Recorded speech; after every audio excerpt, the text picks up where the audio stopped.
뉴스 헬리콥터를 타고 뉴스의 현장을 누비고 있습니다. 자유한국당 대통령 후보인 홍준표 전 경남도지사가 그젯밤 57분 사퇴했지요. 자정을 3분 남겨놓고 도지사 보궐선거가 끝내 무산됐습니다. 그리고 어제 오전에 있은 퇴임식을 마치고 빠져나가는 홍준표 지사를 향해 경남 지역 시민사회단체 회원들이 홍준표 지사가 탄 차에 소금을 뿌렸습니다. 소금 뿌리기, 이건 전통적으로 귀신을 내쫓는 행위지요. 더불어민주당 문재인 대선 후보 캠프 박광훈 공보단장이 안철수 지지율 상승은 묻지마 지지율 상승이라고 이야기하고 싶다며 2주 만에 3배 이상 올랐는데, 주식으로 말하자면 이렇게 주가가 오르는 경우는 반드시 작전 세력이 있다, 이렇게 설명했습니다. 잔치가 끝나고 나면 개미들이 허망해지는 상황이 온다, 이렇게 말하기도 했는데요. 4년 전 안철수 의원이 민주당과 합당할 때 당시 윤상현 새누리당 원내수석 부대표는 코스닥 시장에 이어서 정치 코스닥장에서도 엄청난 이득을 챙길지 모른다, 개미들 투자를 자제하라면서 안철수 의원에 대해서 경계심을 표시했습니다. 이런 윤상현 의원, 최근 안철수까지 통합해서 새롭게 정권을 세워야 결국 박근혜 대통령에 대한 명예회복의 길이 빨라진다, 이렇게 말했습니다. 이제 투자해도 된다는 얘기인가요? 정치는 역시 어제 따로 오늘 따로입니다.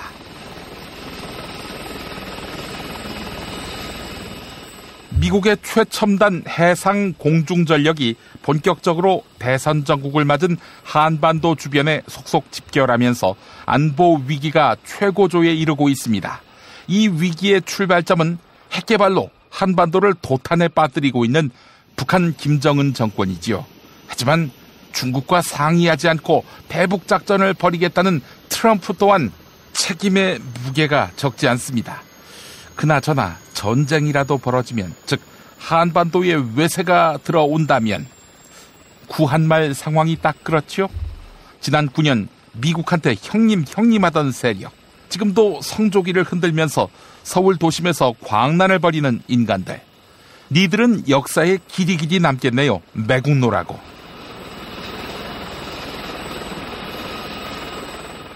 광고 들으신 후에 김용민의 뉴스 농장으로 이어가겠습니다.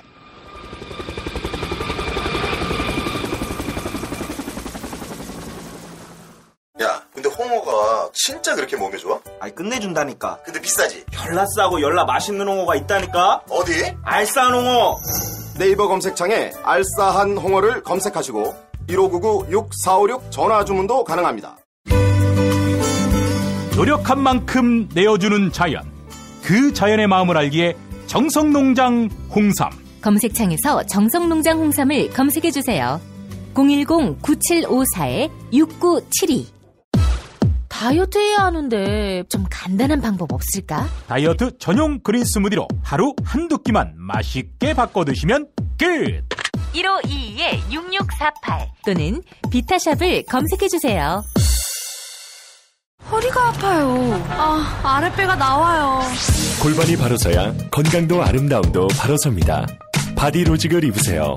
토크밴드의 입체적인 탄력이 틀어진 골반을 바로잡습니다. 간편하고 확실한 골반 교정 타이즈 바디로직.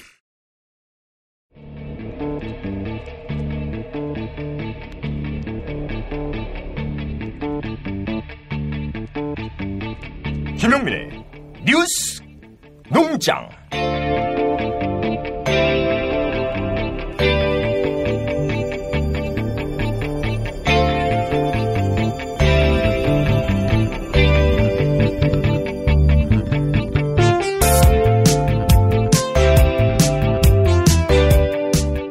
요즘 표정 관리하는 정치인이 있습니다. 안철수의 상황 아니냐, 이런 견제를 받고 있는 박지원 국민의당 대표입니다. 오늘 가톨릭 평화방송 라디오 열린세상 김성덕입니다에서 박지원 대표는 문재인 심판자로서 위풍당당함을 과시했습니다. 문재인을 뽑으면 노무현 시대로 돌아간다고 했는데 아무래도 감옥에 있던 시절인 노무현 시대는 박지원 대표 본인에게는 암흑기였겠지요. 들어보시죠. 미래로 가면은 조금 승산이 좀 있습니까? 아니 문재인 후보의 게 말씀드리는 거예요. 네. 적폐청산. 네. 좋죠. 네. 그러나 70년 전 친일 세력부터 척결하자. 그분은 법률가이신데 헌법을 위반하고 어떻게 소급입법 하겠어요? 네. 이렇게 자꾸 과거에 머물면서 자기를 지지하지 않은 세력은 다 적폐 세력으로 몰았습니다. 네. 그렇지만은 이미 우리 국민들은 박근혜 대통령을 파면시켰고 집권 여당이 분열해서 없어졌습니다. 네.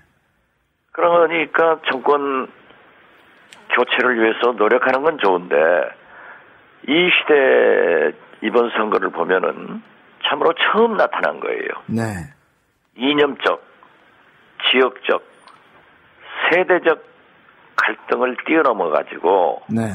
어떻게 우리가 새로운 대한민국의 미래로 가느냐 하는 것을 국민들은 국민 통합을 협치를 원하고 있는데 문재인 대표는 적폐 세력 청산 등 과거에 머물면서 자꾸 분열의 정치를 하는 거예요. 오늘 이제 국민들은 네. 노무현 대통령은 존경하지만은 네. 노무현 정권은 싫어하는 겁니다. 네. 그렇기 때문에 문재인 대표가 도로 노무현 정권으로 가는구나. 네. 오늘 여론조사 결과가 뭐 각종 언론에서 이제 나왔는데 뭐 조선일보, 한국일보, 한겨레 뭐 제가 수치는 인용하지 않겠지만 거의 이제 다자구도 안에서도 초접전 양상입니다. 이런 식이라면 앞으로 격차가 어떻게 더 벌어질 것으로 보십니까? 이런 구도로 계속 좀 갈 것으로 보십니까? 글쎄요, 저도 이제 오차 범위 내에서 다자구도 안에서도 안철수 후보가 앞서고 있는 것은 네. 굉장히 국민들에게 감사할 뿐입니다. 네. 그렇지만은 저는 누차 여론조사는 흐름이지 네. 꼭 그렇게 정확하게 맞는 것은 아니다. 미국에서도 91% 맞은 힐러리가 네. 낙선하고 9% 지지받은 트럼프가 됐다. 그렇죠. 그러면 왜 그랬느냐? 네. 트럼프는 비토 세력, 거부 세력이 많아가지고 그런 결과가 있거든요. 네. 그런데 우리나라도 역시 문재인은 안 된다 하는 문재인 공포증이 지금 나타나고 있는 거예요. 네. 그래서 우리는 여론조사 결과를 흐름으로 보고 네. 국민들에게 감사하면서 오만하지 않고 네. 더 겸손하게 국민 속으로 들어가고 당면한 정책, 지금 미세먼지 같은 게 얼마나 우리 국민들에게 관심이 되고 있습니까? 네. 이런 정책을 안철수 후보만이 구체적으로 내서 상당한 호응을 받고 교육 정책도 얼마나 많은 호응을 받고 있습니까? 네. 이런 대결로 갔으면 좋겠다. 그래서 겸손하게 노력하겠다. 목에 힘이 잔뜩 들어간 박지원 대표. KBS 연합뉴스 코리아 리서치 센터 여론조사 결과에 더욱 고무됐을 것입니다. 이건 뭐 다자구도에서도 안철수 후보가 큰 폭으로 문재인 후보를 앞질렀으니 말입니다. 그런데 이 조사 과연 공정할까요? 제가 그젯밤 페이스북에다가 의문을 제기했습니다만 TBS 라디오 김어준의 뉴스공장 역시 이 조사의 표본이 수상하다며 상세히 짚었습니다. 권순정 리얼미터 실장의 분석 들어보시죠. 문 후보가 약간 앞서거나 안 후보가 약간 앞서거나 이런 조사는 여러 번 발표됐어요. 근데 네. 여기는 그 격차가 굉장히 크거든요. 맞습니다. 여기는 양자 대결에서는 지금 리얼미터에서는 문 후보가 대략 한 3% 정도 이긴다, 4% 정도 이긴다라고 네. 리얼미터는 조사가 됐다면 여기는 네. 안 후보가 거꾸로 한 12% 이긴다고 조사가 됐어요. 양자 네. 대결에서. 그러면 둘의 격차는 16%. 이렇게 그러네요. 어마어마한 조사 맞습니다. 격차가 난다는 게 특이하지 않습니까? 예, 그래서 KBS하고 코리아 리서치 센터 조사 방법을 제가 봤더니 조금 특이한 점이 발견되었습니다. 그러니까 저도 이례적이라고 생각했는데. 보통 무선이나 유선을 무작위로 이제 전화번호를 생성하는 경우에는 그 일정한 수의 그 국번에 맞춰가지고 각각 이제 0004개니까 10,000개가 되지 않겠습니까? 그것들 다 생성시킵니다. 그래서 무작위로 뽑아서 이제 전화를 하게 되는데 이 KBS 코리아 센터 경우를 봤더니 무선을 생성하는 데 있어서 조금 특이한 결과가 나왔는데요. 보통은 한 1,000개 이상, 보통 리얼미터 같은 경우는 1,000개. 7,000~8,000개의 그렇죠. 국번으로 전화번호를 생성하는데 여기서는 무선의 경우에 60개의 국번으로만 생성을 했더라고요. 이게 어떤 의미냐면, 그러니까 010 다음에 4자리 번호가 있죠. 맞습니다. 그걸 다음에 10,000개가 나오잖아요. 네. 그렇죠?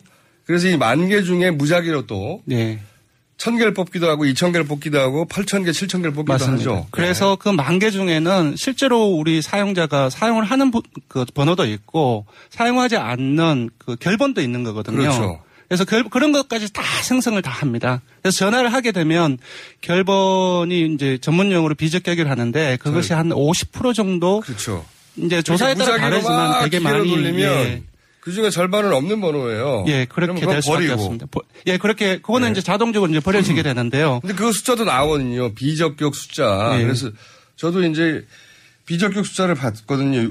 60개도 굉장히 특이하다. 왜 이렇게 조그맣지 싶었는데 비적격은 더 이상해요. 비적격도 제가 알기로는 10%인가 20% 정도밖에 10% 되지 않아요. 이하예요. 예. 그러면 이렇게 무작위로 걸었는데 90%는 있는 번호가 나왔다는 거거든요. 네. 보통은 절반은 없는 번호여야 되는데 맞습니다. 이 결과를 어떻게 해석해야 되는 겁니까? 그래서 일단은 여론조사의 기본은 모든 유권자가 골고루 전화를 받을 수 있게 전화번호를 생성을 해야 되는데 그렇기 때문에 리얼미터 같은 경우는 7,000~8,000개의 국번을 사용하는데 여기서 60개 상당히 많이 차이가 되죠. 게다가 KBS가 코리아 리서치가 원래 8,000개 사용했던 것이에요. 맞습니다. 이전 3월 조사에서는 그 정도의 숫자를 사용을 했는데 이번에만 60개로만 추출을 해서 사용을 했습니다. 질문을 드려봐야 될 것 같아요. 이 여론조사 기관이 왜 60개고 왜 비적격이 이렇게 낮게 대부분 있는 번호로 나왔냐. 그래서 제가 의심한 것은 의심이라기보다 가능성을 생각해 보면 90%의 전화가 응답이 되려면 원래 있는 번호, 그러니까 무작위로 때린 게 아니라 있는 번호에 때려야 이렇게 나오는 거 아니에요? 그렇죠. 그런 경우가 돼야지만 이 정도가 나올 수 있지 않을까 싶습니다. 무엇보다 의심이라기보다는 의심도 아니고 일반 여론조사에서는 만약에 몇천 개의 국번으로 사용해서 생성하는 경우와 60개를 가지고서 생성하는 경우는 나머지 그 차에 해당하는 사람들은 전화를 받을 수가 없잖아요. 원천적으로 배제될 수밖에 없잖아요. 그 자체에서 그렇고. 문제가 좀 있지 않나 싶습니다. 거품이 끼었다는 의혹을 지울 수 없는 안철수 후보에 대한 여론조사. 여론조사만이 아니라 그 이미지도 분칠됐다는 지적이 나왔습니다. 더불어민주당 문재인 후보 캠프 송영길 총괄 선거대책본부장의 YTN 라디오 신율의 출발 새 아침 일부분 들어보시죠. 국민의당 안철수 후보의 상승세가 좀 굉장히 가파라가지고 신경 많이 쓰이실 것 같아요. 네. 어떻게 보십니까? 제가 이 연출된 이미지, 각색된 이미지로 이걸 판단했다가 낭패를 봤던 경험을 2번 했습니다. 우리가 영웅시대 야망의 계절이라는 드라마를 보면서 유동근, 이 잘생긴 이런 유인촌 이런 배우들이 그 열연하는 그 이명박 대통령의 성공 기업인 신화를 보고 경제를 살릴 거라고 대통령을 찍었지만 돌아온 것은 수많은 빚덩어리의 4대강 목조라떼였습니다. 선덕여왕의 드라마를 보고 선덕여왕 같은 여성 대통령을 기대했지만 최순실 국정농단으로 돌아왔습니다. 전혀 잘 검증이 안 된 안철수, 이것은 테마주, 일전 작전주, 거품주를 보고 이것을 각색된 연출로 찍게 되면 심각한 국정 혼란과 위험이 올 거라고 생각합니다. 안철수 후보가 연출된 이미지를 가지고 있다. 어떤 면에서 연출 각색이 됐다라고 보십니까? 원래부터 물팍도사에부터 나와가지고 쭉 했던 이야기들을 하나하나 검증해보고 안내부터 시작해서 지금까지 이명박 대통령 시절에 어떻게 지원을 받았고 그리고 서울대 융합대학원 가서 자기 부인의 교수 임용 문제라든지 문재인 후보에 들이댔던 검증의 50% 수준이라도 검증을 하고 나서 판단을 해야 된다고 봅니다. 그렇지 않고 누구가 미워서 막연한 이미지 속에 허구되면 똑같은 제2의 남자 박근혜가 탄생할 수 있다고 저는 생각합니다. 분칠된 이미지의 일면이 바로 지하철 책 전달 사건이지요. 한 학생이 내일 안철수 후보를 만날 것 같다는 페이스북 글을 올렸는데 이튿날 안철수 후보는 마치 연출이 안 된 듯 자연스럽게 기자들 앞에서 이 이벤트를 노출했습니다. 김어준 총수의 의문에 이용주 국민의당 의원이 어떤 반응을 보였는지 들어보시죠. 아울러 전주 조폭이 운영하는 렌트카가 광주 경선에 동원됐다는 점도 사실로 드러난 모양이지요. 이에 대한 이용주 의원의 반응 또한 들어보시죠. 또 하나 있었던 게 뭐 지하철 4월 5일 날 첫 출근할 지하철로 나갔을 때 우연히 옆에 앉아있던 학생이 책을 줬는데 나중에 알고 봤더니 우연이 아니라 그 학생이 전날 밤에 내일 안철수 후보를 만날 것 같다라는 예언을 해서 이게 연출된 거구나 뭐 이런 거죠. 예. 그래요. 그 부분에 대해서도 그 최근에 이제 그게 이틀 3일 전에 논 이제 이 얘기가 됐지 않습니까? 예. 그런데 명확한 사실관계는 4월 5일 날 출근한 이후에 안철수 후보가 기자 간담회를 해서 아침 11시쯤에 당시 그 자리에서 이미 공개적으로 기자들에게 그날 탔던 그 학생이 그 전날 그 페북에 그런 글을 썼고 그런 뭐 알고 찾아왔더라라는 말을 기자들한테 이미 문제가 되기 전에 이미 공개됐어요. 네. 그러면 아시겠지만 그 학생은 자신이 내일 안철수 후보를 알고 있었습니다. 만날지도 모른다는 걸 알고 있었다고요? 그렇습니다. 네. 그건 좀 이상한데요. 그 부분은 이제 저희 서로 확인을 했었어요. 어떻게 이게 가능했던 건지 확인을 했더니, 안철수 후보가 보통 이제 차로 하지 않습니까? 이제 그날은 이제 특별하게 후보 수락되고 그 다음 틈날에 해서 지하철을 타고 가겠다고 일정을 만들었습니다. 이벤트를 만든 거죠. 근데 며칠 날 몇 시에, 몇 시에 몇 호선, 객차가 집 앞에 있는 거니까, 집 앞에 있는 거니까 거기서 타고 가는 겁니다. 예, 그래서 객차가 어디고, 이건 너무 우연인데요. 그래서 그 뒤에 확인할 때 학생이 기다려서 올 때까지 기다려 탔다. 까지는 확인이 됐어요. 그래서 그 부분을. 그냥 간단하게 연출하고 하는 게 더 이해가 바랄 것 같은데. 전혀 그렇지 않습니다. 알겠습니다. 그 부분을 문제가 되기 전에 이미 당일날 기자들한테 말을 했었어요. 그 당시에는 아무도 문제가 안 됐던 게 2, 3일 지나니까 또 문제가 되고 있더라고요. 그 전날, 저도 이건 큰 일은 아니라고 생각하는데요. 큰 일은 아니라고 생각하는데, 그 전날 만날지도 모른다는 그 예언을 올리는 바람에 그렇게 보이는 거죠. 예. 그건 알겠고요. 이건 저도 큰 일은, 서로 뭐 얘기를 맞췄다 해도 큰 일은 아니라고 생각합니다. 근데, 이 조폭 문제는 한 가지만 제가 여쭤볼게요. 저는 이게 확인이 안 돼서 그런 건데, 우연히 사진을 찍었는데 그게 하필이면 조폭이었던 적이 있던 사람이다. 이건 저도 문제가 아니라고 생각합니다. 근데 이제 광주 경선에 렌트카로 인원이 동원됐던 것까지는 맞지 않습니까? 그죠? 선관위 고발. 그렇습니다. 근데 이 렌트카가 하필이면 전주에 있는 렌트카 회사고 그 전주에 있는 렌트카 회사의 사장이 하필 이 사진에 같이 찍혔다. 이거는 사실이 아닙니까? 그거는 뭐 사실관계는 제가 확인이 안 됐지만 그것까지 뭐 답을 하기 어려운 상태고요. 그것만 확인해 주시면 좋을 것 같은데 아직 확인이 안 됐어요. 그건 제가 다음 기회에 확인해서 알려드리겠습니다. 국민의당 측에서는 이번 대선이 보수와 진보의 대결이 아니라고 주장합니다. 문병호 최고위원은 안철수 현상이 시대정신이라고 이야기했습니다. 하지만 문재인 후보의 도전자가 바뀐 것뿐이다. 라는 반박도 있습니다. 더불어민주당 이철희 의원의 지적인데요. SBS 라디오 정봉주의 정치쇼 일부 들어보시죠. 근데 한 15% 하다 느닷없이 올라갔어요? 그거 어떻게 분석합니까? 당내에서는? 글쎄요.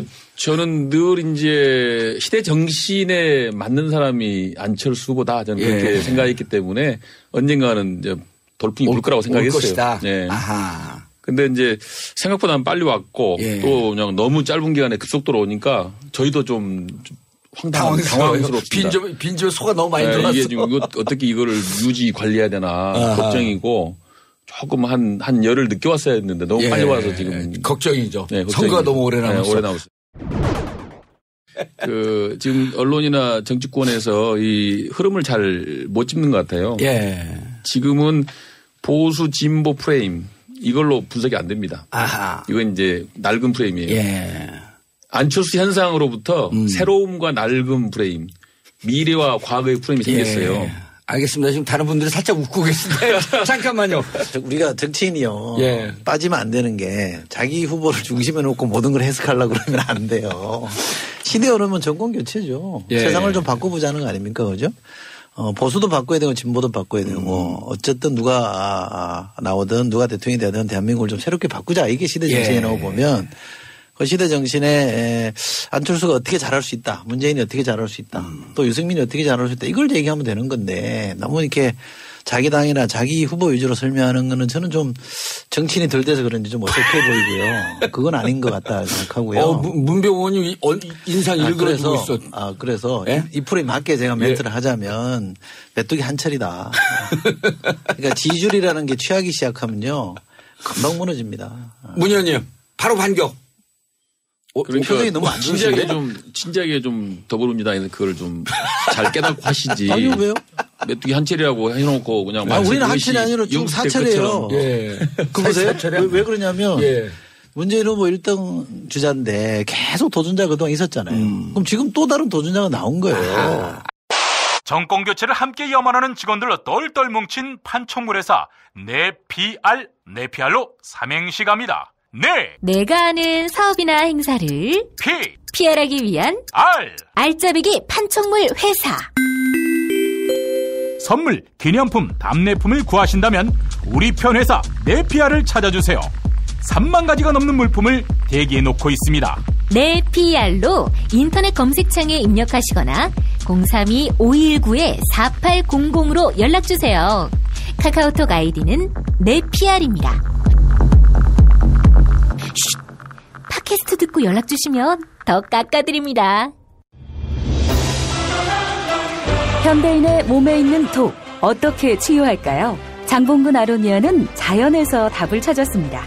아로니아라는 열매에 몸의 노화나 질병을 예방해주는 강력한 효과가 있습니다. 남녀노소 누구에게나 건강을 드리는 장봉근 아로니아. 폴란드산 야생 100% 아로니아를 국내 최초로 도입해 만들고 있습니다. 아로니아 안토시아닌이 혈관을 보호하고 혈관의 혈전을 억제시키는 효과가 있는 것으로 검색창에서 장봉근 아로니아를 찾으시고 전화 문의는 1522-1194로 하시면 됩니다. 안녕하십니까. 문재인입니다. 안녕하십니까. 안철수입니다.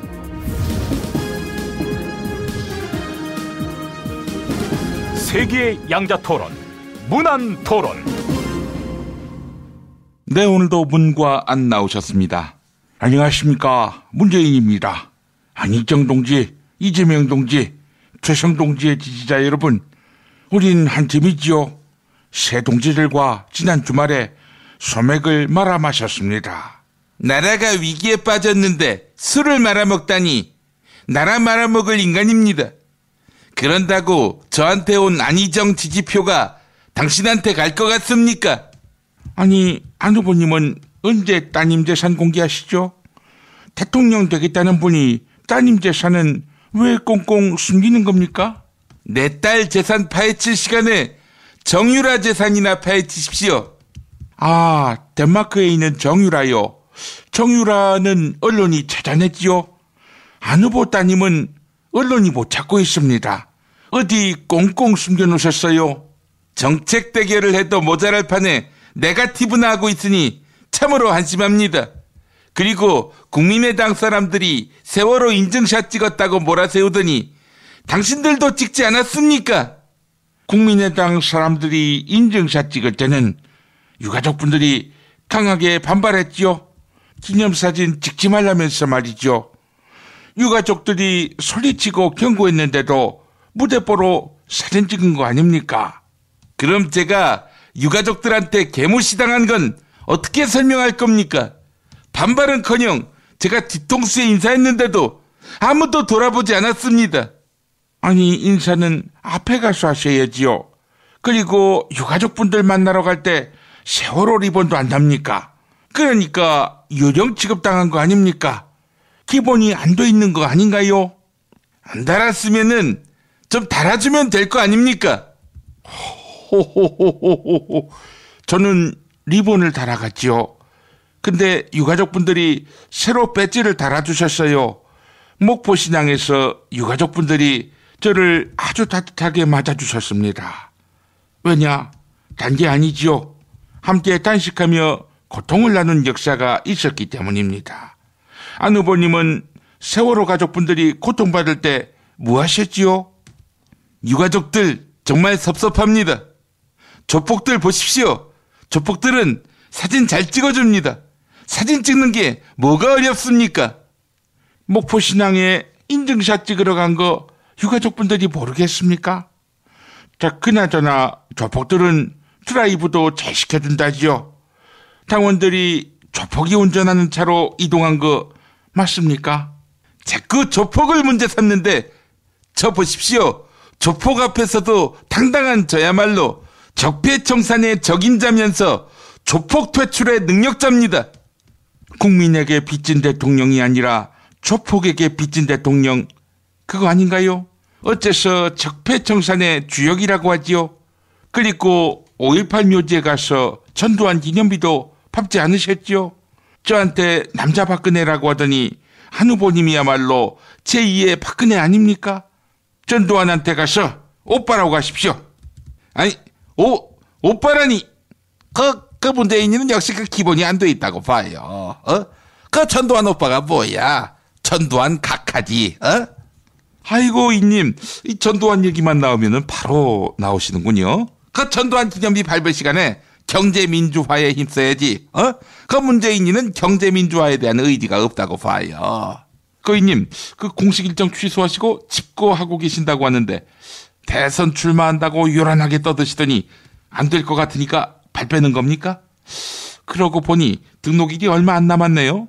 그 똥보 새끼, 그게 그렇게 즐거워? 그러니까 안 되는 걸 왜 굳이 나간다고 해가지고. 그 수준이 안 되는 후보들만 있기 때문에 안타까워가지고 출마해줬더니 관심도 안 가져요. 이런 국민들. 그래서 그 이 나라의 미래가 암담하기 짝이 없다고 봐요. 수준이 낮다고 이당저당 탈당하다가 혼자가 되셨네요. 어떡합니까? 다들 저질이라서. 인영감님, 이제라도 돌아오시죠. 우리 국민의당 오시는 거 환영인데 당비만 내셔야 합니다. 안 가, 이 새끼들아. 이 새끼들. 이님, 이 당 저 당 안 되면 혹시 여기는 어떠세요? 어디 좋은 당 있어? 내가 짝 먹기 쉬운데. 문자당 어떨까요? 의석은 없는데 그 민주노총 대변인 지낸 그 정호희 씨가 당수인데. 민주노 꺼져, 이 새끼야. 또 뭐 새끼 어른을 갖고 놀려, 이 새끼. 자, 그 오늘의 문제를 드리도록 할게요. 미국 항공모함이 한반도를 떠난 지 보름 만에 다시 재출동한다고 하는데, 그 중국의 반발이 거세지면서 한반도 긴장이 고조되고 있다고 봐요. 그 한반도에 출동한 미국 항공모함의 이름은 무엇일까? 이것이 오늘의 문제라고 보는 거지. 정답. 네, 문이 빨랐습니다. 이 정답은 로빈슨 호. 역시 안보에 관심이 있는 후보, 관심이 없는 후보로 확 갈립니다. 자, 정답은 갈빈소총. 네, 오늘도 정답은 애청자 여러분의 몫입니다.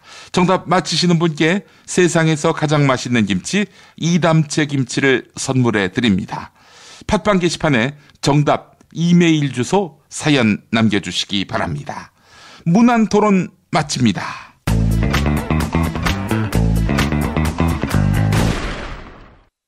박근혜 왜 저러지? 문재인, 김무성, 안철수는 또 왜 저러지?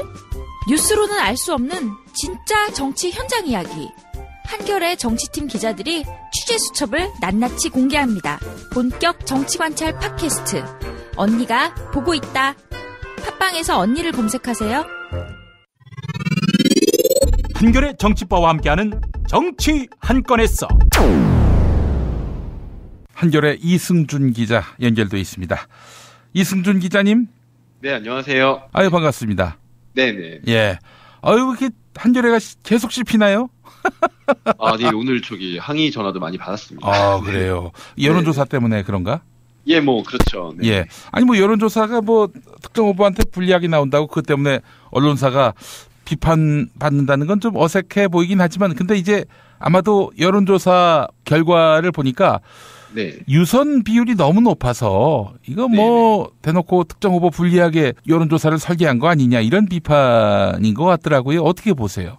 예, 우선 비판은 겸허히 수용해야 하겠고요. 예. 이게 저희가 이번 조사만 유선전화 비율을 높였던 건 아니고요. 원래 저희가 그동안 총선이든 그 전이든 여론조사에서 무선 유선 비율이 한 50대 50에서 왔다 갔다 했었어요. 이게 원래 그동안 여론조사 기법이라는 게 유무선 혼합을 많이 활용해 왔는데 이제 시대가 변하면서 무선 비율이 좀 높아지는 추세였는데 그렇죠. 저희 같은 경우는 약간 그걸 유지했던 점이 있었고요. 또 이게 그대로 나간다기보다는 보정이 이루어지긴 합니다. 세대별로, 연령대별로, 또 성별로 어느 정도 가중치를 적용해서 보정을 하기 때문에 물론 흔히 얘기하듯이 같은 세대라도 무선조사한 분들이 조금 더 진보적인 답변을 할 수도 있고 또 유선전화는 보수적인 답변을 할 수 있는데요. 그런 부분들이 있는데 저희가 그동안 설계하던 방식으로 하던 과정에서 이제 유무선 비율이 좀 이렇게 정해져 있는데 이번에 이제 주의 있게 보시다 보니까 그 부분에 대해서 지적하시는 분들이 많았고 오늘 전화도 많이 받았습니다. 아, 그래요? 네. 이거 이제 험한 소리 많이 들으셨겠네. 네. 그래서 저희가 일부러 그렇게 설계했다고는 아니고요. 네, 그건 좀 믿어주시기 부탁드리겠습니다. 네. 아이고, 참. 남을 비판하니까 또 한겨레도 비판을 받을 수밖에 없는 그런 또 입장도 있고 하니까 그런 또 국민들의 또 독자들의 그렇죠. 생각에 대해서 또 수렴하시고. 그래도 오늘 전화 주신 분들은 애정어린 비판을 해주셔갖고요. 열심히 잘 메모했습니다. 예. 안철수 후보가 상승세인 것만은 분명합니다. 그건 그렇죠. 부인할 수는 없을 것 같은데 그런데 안철수 후보가 대통령이 된다면 과연 정권 교체인가 이런 의문을 던지는 분들이 적지 않더라고요. 관련한 한겨레 칼럼도 있던데.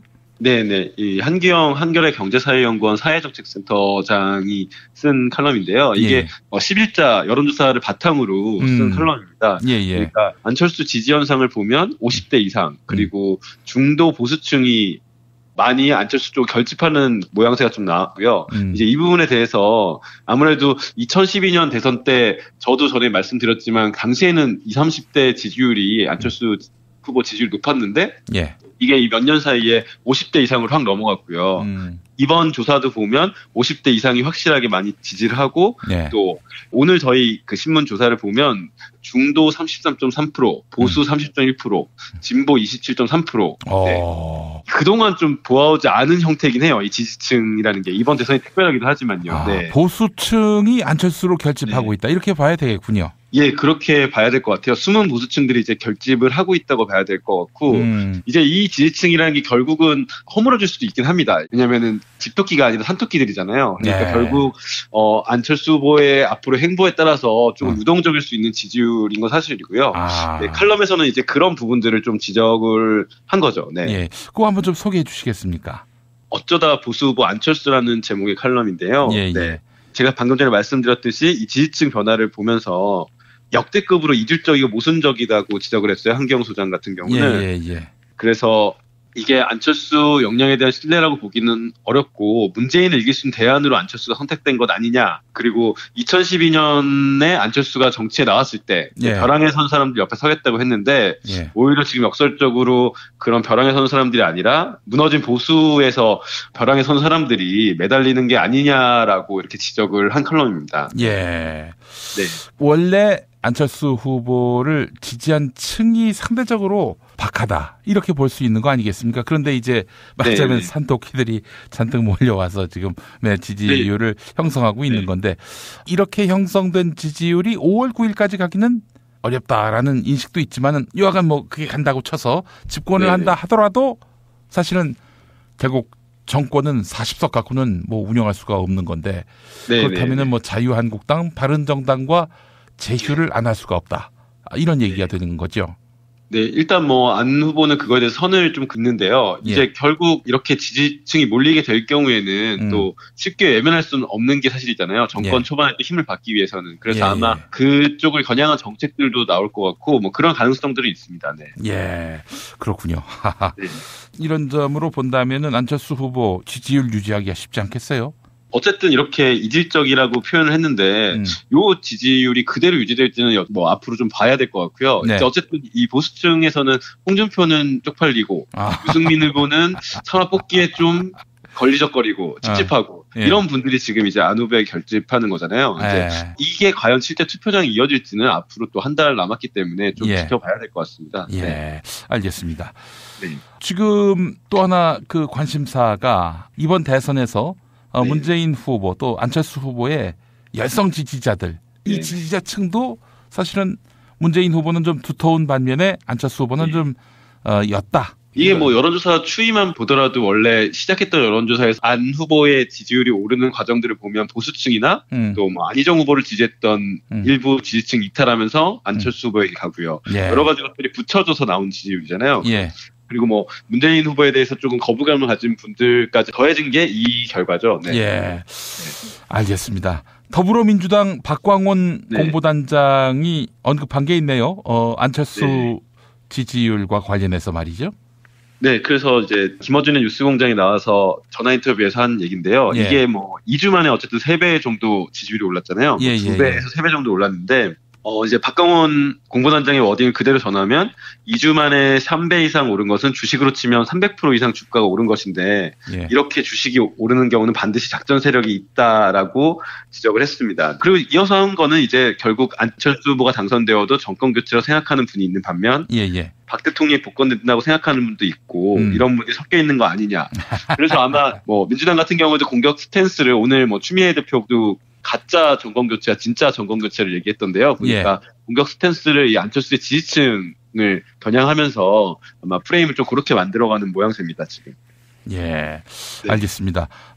뭐 대놓고 그 안철수 지지율에 뭐 거품이 끼었다 이런 얘기를 하기는 좀 공보단장의 지위로서는 좀 적절치 않을 것 같은데 어제 그제 나온 여론조사 결과를 보게 되면은 이 표본이 상당히 좀 의아스럽다. 대표적으로 이제 KBS 연합뉴스 코리아 리서치 센터 조사 같은 경우 표본을 이제 만드는 과정에서 선택된 그 국번의 수가 현격하게 줄어가지고 이게 혹시 보수적 성향의 그런 국번 때만 골라서 이렇게 집중적으로 물어본 것 아니냐 하는 그런 의구심도 자아내고 있는 상황인데 그래서인지 여하간 여기에 의아심을 더한 것이 아닌가라는 생각이 드네요. 보니까. 예, 알겠습니다.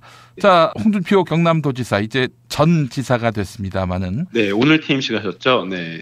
이게 세상에 57분 교통정보는 들었어도 57분 공직 사퇴 이건 또 처음 보는 것 같습니다. 네, 그렇죠. 9일 밤 11시 57분 3분 전에 전자문서로 통지서를 보냈다고 하는데 경남도의회로. 그리고 경남도의회가 사실 새누리당이 저기 의장이시고 자유한국당이죠. 대부분 그쪽 분들이잖아요. 어쨌든 그렇게 해서 통지가 됐고 결국 선관위 통보는 아마 오늘로 넘어가면서 사실상 보궐선거는 무산이 돼버렸습니다. 그리고 홍 지사가 페이스북에 변을 올리셨더라고요. 뭐 그동안 하던 얘기인데 세금 수백억 낭비를 막기 위해 고심 끝에 내린 결론이고 뭐 그런 얘기까지 하셨어요. 지난 12월 대선 선거운동을 못하는 불이익을 감수하고서라도 도민들을 위해 그렇게 했다고 페이스북에 올렸고요. 뭐 이거에 대해서 노회찬 정의당 원내대표 같은 경우는 법률가 출신으로서 자신의 지식을 악용한 전형적인 화이트 칼라 범죄라고 비판을 했죠. 화이트 칼라 범죄. 네. 또 시민사회단체는 또 소금 뿌리고요. 예, 소금 뿌리고 뭐 바가지를 깨고, 오늘 그 앞에서 퇴임식을 축하해야 한다고 할까요? 네. 그렇게 하고, 이제 그 퇴임하자마자 또 문제적인 발언들을 자꾸 쏟아내고 있습니다. 뭐, 박근혜 대통령은 정치적 사체라서, 뒤통수에 칼을 꽂을 수 없다. 그래서 탈당이 어렵다는 얘기를 이런 식으로 또 얘기를 했고요. 계속 문제적 발언들을 하면서 자신의 이미지를 지금 또 각인시키고 있습니다. 이게 제가 봤을 땐 말이죠. 어떻게든 뭐 막말을 해서라도 존재감을 부상시키려 할 것 같은데, 글쎄요. 이건 자살골이라고밖에 볼 수 없는 것 같고요. 당장 윤상현 의원 말씀하신 대로 안철수가 돼야 뭐 박근혜가 부활한다 이런 식으로도 얘기하고 있으니 이게 당내에서도 지금 벌써 배제된 것 아닌가 하는 그런 생각을 또 갖게 됩니다. 네, 당내에서도 지금 뭐 부담스러워하거나 아니면 뭐 배제, 무관심 뭐 이런 것 같은데요. 어쨌든 지금 보면 본인은 페이스북에 열심히 글을 올리면서 지금 자신의 얘기를 하고 있고요. 또 뭐 지난 주말에 젊은이들이 저를 꼰대라고 싫어하는데 사실 나는 흑수저 출신이다고 해서 많이 욕을 먹었잖아요. 네. 그래서 오늘 노회찬 또 원내대표가 라디오 인터뷰에서 한 말이 본인이 아무리 흑수저라고 하더라도 그동안 흑수저 때려잡겠다고 했는데 어떤 흑수저들이 좋아하겠냐. 그래서 일제시대 조선이 형사 같은 사람이라고 꼬집어서 주목을 모으기도 했습니다. 예, 또 그 흙이 중금속으로 오염된 흙이라고. 네, 오염된 흙이라고. 네.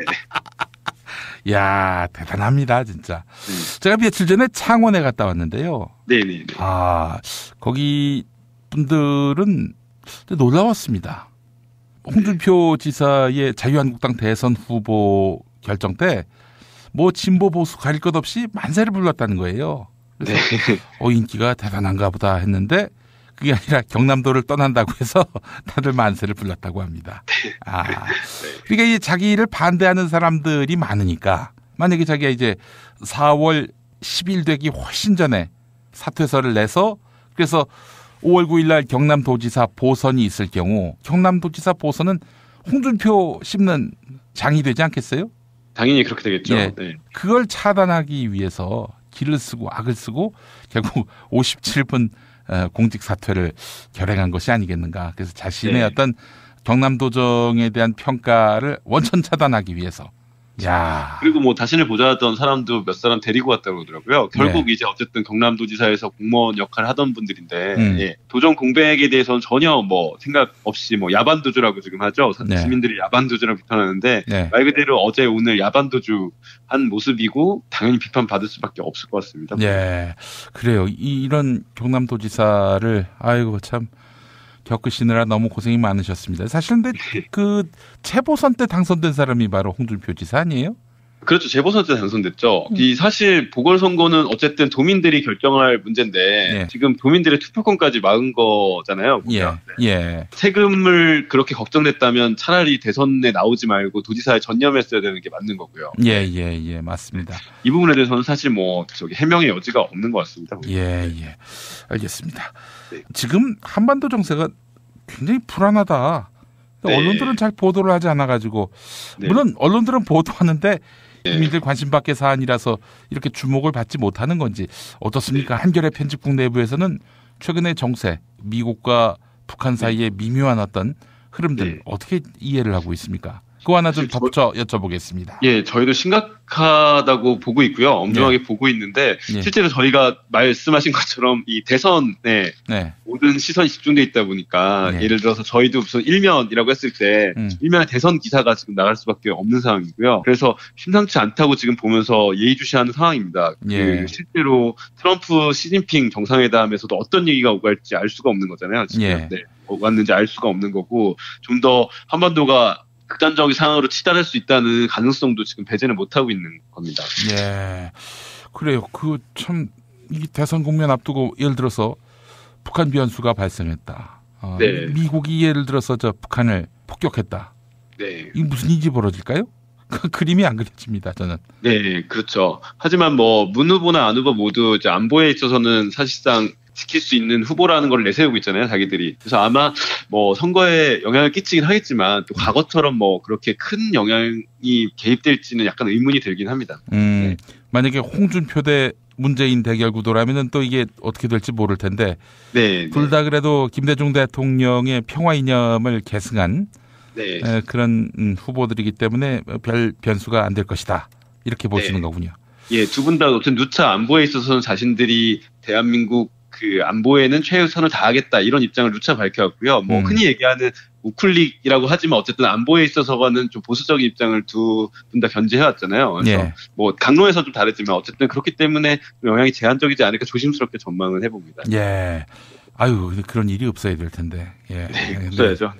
홍준표 후보가 또 그런 말을 했더라고요. 문재인이 되면은 미국이 뭐 한국 눈치 안 보고 바로 북폭을 할 것이다 이렇게 얘기하고 있는데 본인이 뭐 당선되면은 뭐 본인 눈치 보겠어요? 본인이나 잘해야지. 예. 그런 생각을 또 해봤습니다. 예. 이승준 기자님 오늘 말씀 잘 들었습니다. 네, 감사합니다. 술자리 많은 요즘 3차까지 달린 당신을 위한 필수품. 전창걸의 새싹 땅콩차. 이제 속쓰림은 잊으세요. 070-8635-1288 070-8635-1288 깨끗한 국내산 닭만 씁니다. 그래서 최고의 맛 킹 닭갈비. 국내 최초 짜장맛, 파스타맛 킹 닭갈비로 출시됐습니다. 전화 주문은 032-556-3770 032-556-3770. 안녕하세요.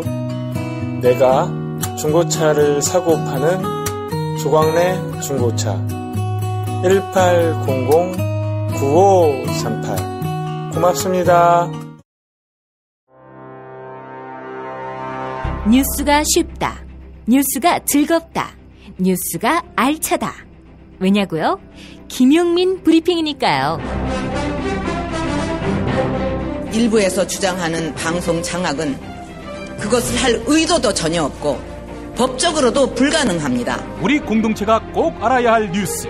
여러분의 뉴스 보좌관 김용민이 챙겨드립니다.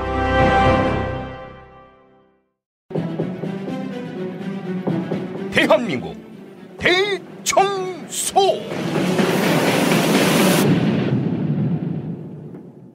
문자당 대표죠. 정호희 전 민주노총 대변인 만나겠습니다. 정 대표님. 네, 안녕하세요. 예. 한 주 동안 안녕하셨고요. 예, 저는 안녕했습니다. 예.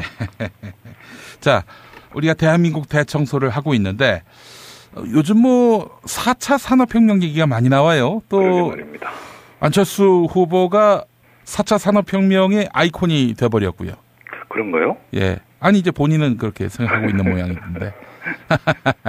그래서 제가 그랬거든요. 아니 남 씹는 거 말고는 1등으로 올라선 이유가 없는 것 같은데 그럼 나도 한번 그렇게 해서 김어준을 눌러볼까 뭐 그런 생각도 갖게 만듭니다. 일주일에 한 번씩은 누르시잖아요. 아이 그거는 업데이트가 없는 날 1등하는 거는 그건 뭐 의미가 없죠. 예, 감사하긴 한데 그래도 저는 이제 평일에 한번 눌러보고 싶은 게 제 꿈이고 그래 앞으로 가열차게 김어준을 씹어야 되겠다 이런 마음가짐을 예, 한번 제대로 눌러볼 테니까 오늘 좀 재밌게 해주세요. 3D 예약이잖아요. 3D. 3D 프린터. 예, 3D 프린터. 예. 이게 사실은 산업혁명 얘기하셨지만 이게 사실 엄청난 세계사적 변화 논란, 논쟁인데 이게 참 국문법 논란이 돼버렸어요. 이걸 어떻게 읽을 것이냐. 예. 참 이렇게 수준 낮아지면 안 되는데 3D 프린터가 상징하는 바가 있어요. 예. 인공지능, 3D 프린터, 그다음에 IoT, 사물 인터넷이죠. 예. 뭐 이런 것들이 이제 그 4차 산업혁명을 상징하는 것들인데 대한민국 대청소 시리즈이기도 하지만 예. 제가 그동안 뭐 감옥 이야기 이런 좀 우울하고 좀 공상 맞잖아요. 감옥 예. 이야기 같은 거. 그래서 이제 앞으로 한 두세 번에 걸쳐서 좀 아는 척하는 이야기, 고급진 이야기. 예. 이런 얘기를 좀 해보려고 주제가 거창합니다. 예. 4차 산업혁명과 노동의 미래. 예. 그 첫 번째 플랫폼 노동과 디지털 특고. 아이고. 좀 어렵죠, 그죠? 예. 디지털 특고? 예. 특고는 뭡니까? 특수고용입니다. 특수고용. 예. 그렇게 좀 어려운 말을 써줘야 예. 좀 있어 보이거든요. 아이고 있어 보이려고. 아니 저기 감옥에 가서 그 대장금 보고 우셨던 분이 뭘? 대장금 얘기 좀 그만하라니까. 자, 됐고요. 예. 4차 산업혁명 이야기 하겠습니다. 예. 이게 이제 3D 뭐 논란이 벌어진 것 중에 하나도 3D, 3D죠, 3D. 예. D가 뭔지 아세요? 3D 이게 D가 어려운 말인데 뭐 차원 그런 개념 아닙니까? 디멘션 차원입니다. 차원. 예. 그래서 사실은 이제 3D 프린터가 일반적인 표현이에요. 예. 그렇게 업계에서 통상적으로 그렇게 읽으면 네. 그렇게 하면 될 일이고 예. 또 뭐 잘 몰랐다 이러면 될 일인데 이거는 예. 뭐 이상한 논란을 만들어 가지고 이렇게 읽어야 된다. 저렇게 읽어야 된다. 뭐 4B가 4B냐. 예. 또 4D 영화를 또 4D 영화라고 해야 되냐. 뭐 아니 뭐 그런 거 가지고 그래. 그러니까. 뭐 못 읽을 수도 있는 거지. 그럴 수 있다 이렇게 좀 넘어갔으면 좋겠고요. 예. 고급진 이야기 한다니까요. 디멘션 예. 차원이죠. 예. 근데 그 차원하고 좀 다른 건데 이거는 이제 번째죠. 첫 번째, 두 번째 할 때 1차, 2차, 3차, 4차 산업혁명 18세기 증기기관이 등장하면서 대량 생산이 가능해졌죠. 그다음에 2차 산업혁명은 19세기입니다. 전기 모터가 등장을 합니다. 그래서 폭발적인 생산성이 높아지죠. 20세기에는 전자라고 얘기를 하는데 컴퓨터죠. 정보화 사회가 열리죠. 예. 근데 이 4차 산업혁명은 아직도 개념이 사실 그렇게 정확하지도 않고 또 일반화돼 있다고 하지도 않고 굉장히 모호해요. 예. 그래서 이게 뭐 4차 산업혁명이 미래를 구원할 것인지 아니면 가까운 미래인지 이런 것조차도 아직은 그렇게 확신성 있게 얘기할 수는 없습니다. 그런데 이게 또 그렇게 오래된 이야기도 아니에요. 이 이야기가 나온 것이. 다보스 포럼이라고 있잖아요. 예. 유명하죠. 70년대부터 이어져 오는.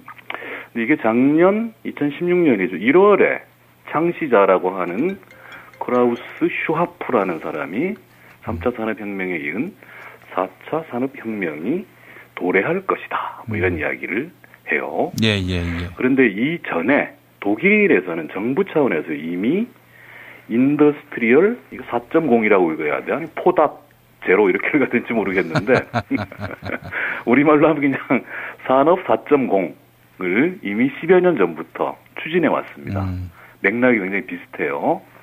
이 이야기하고 그다음에 노동 이야기 그리고 디지털 플랫폼에서의 특수고용 노동 문제 이런 문제를 조금씩 오늘 짚어보고 구체적인 이야기는 다음 시간. 2번 이상 얘기하면 좀 미천 드러날 것 같아가지고 한 2번 정도만 해볼까 합니다. 예, 좀 쉽게. 예. 첫 번째, 이 플랫폼이라는 게 도대체 뭐냐는 건데, 뭐 정거장 뭐 이런 거일 수도 있는데 디지털 플랫폼이라는 것은 네트워크망이죠. 예. 뭐 예컨대 뭐 온디맨드 경제라고 얘기를 해요. 우리가 보통 이제 스마트폰에서 온라인 주문을 하잖아요. 예. 그래서 그걸 이제 온라인, 오프라인 연결한다 이래서 온라인 투 오프라인, O2O 이렇게 보통 표현을 하고 IT 기술이 발전하니까 이 온디맨드 경제가 폭발적으로 성장을 합니다. 예. 그리고 이것을 공유경제라는 공유경제 그러면 좀 있어 보이잖아요. 이렇게 예쁘게 이제 포장이 됐는데 그 실상을 보면 이게 또 지옥입니다. 대표적인 우버 있어요. 우버.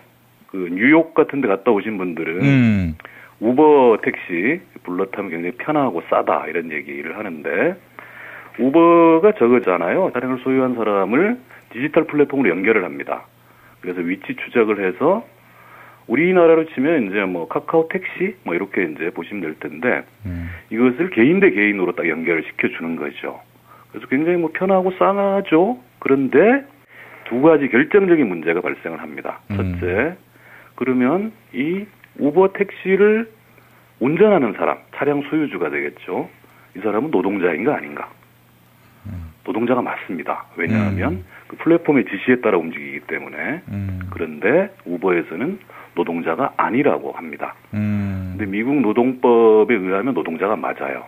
그래서 주별로 조금씩 다른데 지금 계속 소송이 벌어지고 있고 지난 대선에서는 이 우버의 노동 착취가 대선의 쟁점이 될 정도로 큰 문제가 됐어요. 예. 그래서 이제 이 사람들이 우버가 뭐 어마어마한 세계화된 규모 그 기업인데 공유경제 이렇게 좀 예쁜 이름으로 포장을 하니까 AP통신 같은 이제 세계적인 통신사들에서는 우버를 공유경제 기업이라고 부르면 안 된다. 예. 이런 언론 자기 자체 지침을 만들어서 쓰고 있을 정도입니다. 그 다음에 대표적인 이른바 이제 공유 플랫폼 에어비앤비죠. 숙박업소. 그러니까 자기 집 남는 공간을 여행자들을 위해 제공하고 수익을 얻는다. 예. 뭐 나쁘지 않을 것 같죠. 그런데 국내에서는 부분적으로 불법입니다. 우버는 당연히 불법이고요. 왜냐하면 숙박업소 관련 우리나라 규정이 있지 않습니까? 예. 이것을 일반 가정집에서 다 지킬 수가 없어요.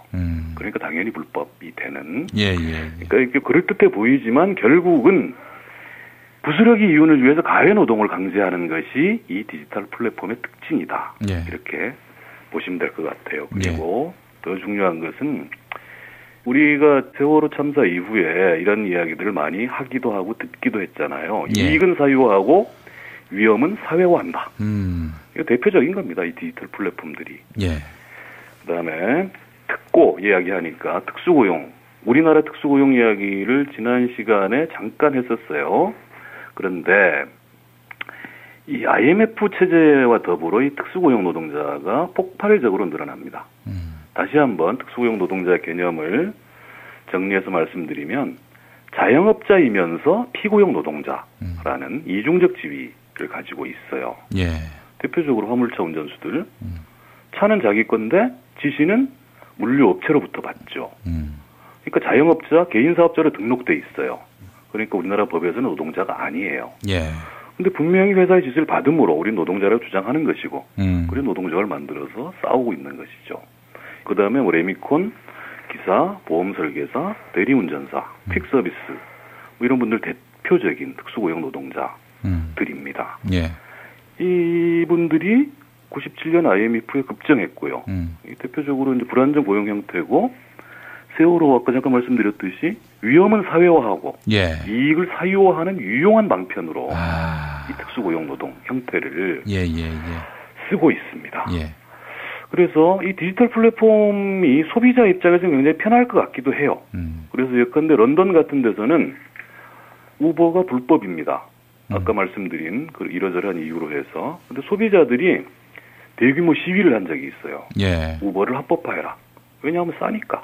그 다음에 뭐 경제도 어려운데 나도 그 부스러기 노동을 하는 거죠. 내 차도 우버로 등록해서 시간 날 때 한두 탕 뛰어서 돈 벌겠다. 뭐 이런 시위를 한 적도 있었어요. 그래서 에라이 한심한 사람들아 이러니까 브렉시트니 뭐 이런 이상한 일이 벌어지지라고 이제 얘기를 하는데 이게 소비자 입장에서도 과연 이득일까? 대형 화물차의 경우입니다를 생각해 보시면 되는데 화주 그러니까 짐을 맡기는 사람이 100만 원에 물류업체에 의뢰를 합니다. 근데 단계가 막 생겨요. 최소한 서너 단계가 생깁니다. 그러면 정작 화물차를 운전하는 사람은 60만 원밖에 못 받는 거예요. 40만 원이 중간에 사라지는 겁니다. 이런 것들이 디지털 플랫폼의 아주 기묘한 형태가 되고요. 이것이 가장 악독한 형태로 나타나는 것이 지난 금요일 날 한겨레 신문에도 보도가 됐는데 배달 노동자입니다. 배달 노동자. 우리나라 뭐 배달 문화 어마어마하지 않습니까? 속도와 뭐 양면에서 어마어마해요. 뭐 짜장면 한 그릇도 바로바로 갖다 주고 막 이러잖아요. 앱으로 딱 주문하고 이러지 않습니까? 30분 내에 배달 안 하면 뭐 환불해주고.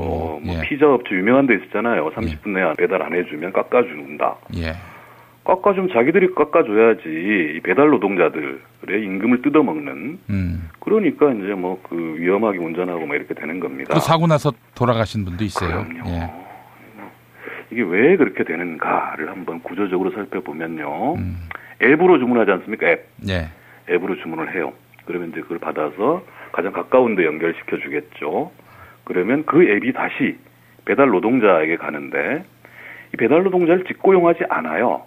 대부분 보면 10대 청소년들입니다. 17, 18 오토바이 음식 배달 같은 경우 말입니다. 근데 이들이 노동자가 아니고 개인사업자입니다. 개인사업자 등록을 시키는 거예요. 그래가지고 17, 18살짜리들이 갑자기 사장님이 되는 거예요.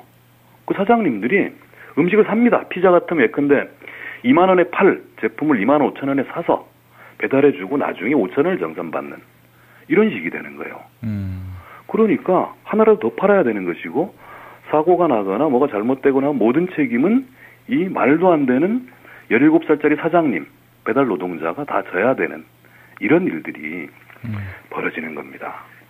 여기까지가 이제 지금 진행되고 있는, 벌어지고 있는 플랫폼 노동의 디지털 특고의 실태인데 4차 산업혁명 한번 얘기를 해보자고요. 더 고도화된 플랫폼 시대, 인공지능 시대, 사물 인터넷 시대, 3D 프린터 시대에는 어떻게 벌어질 것인가, 어떤 일이 벌어질 것인가 이런 건데 아까 우버 얘기했지 않습니까? 예. 우버는 그 부스러기 이윤을 위해서 가외 노동을 하는 것이 특징이다 이렇게 말씀드렸는데 우버 한번 생각해 보십시오. 자율주행차가 등장을 이미 했습니다.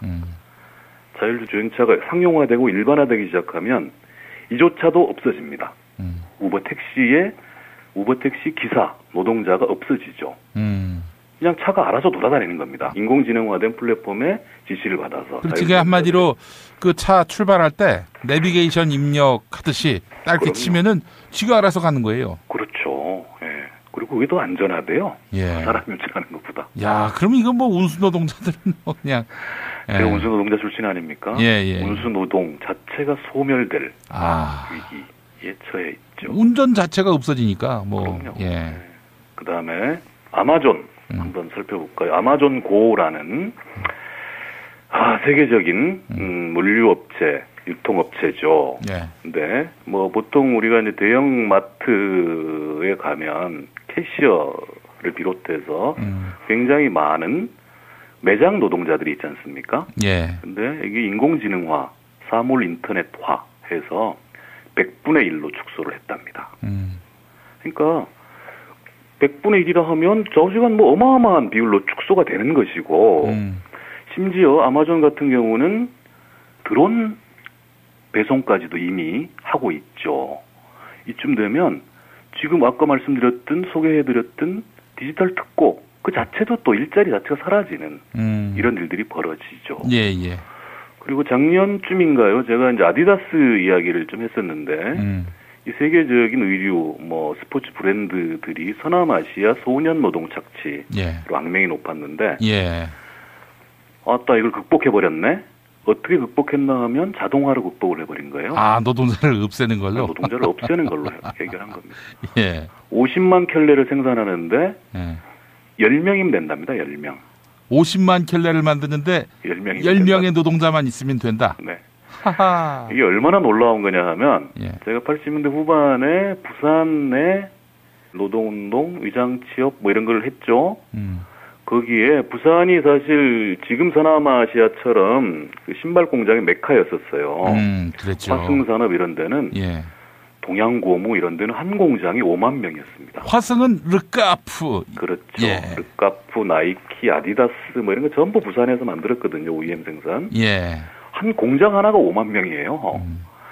우리나라에 제일 컸죠. 현대자동차가 제일 크다고 생각했었지만 그렇지 않았었어요. 근데 그 정도 규모를 10명에서 100명 정도로 커버가 된답니다. 이미 한 20년 만에 그렇게 됐죠. 그다음에 지금 그 목포 신항에서 모듈 트랜스포터 이런 것들이 이제 움직이는데 지금 부두 노동이 보면은 굉장히 인력이 많을 것 같잖아요. 사람도 많고 인력 하역, 상하역 이런 거 많을 것 같지 않습니까?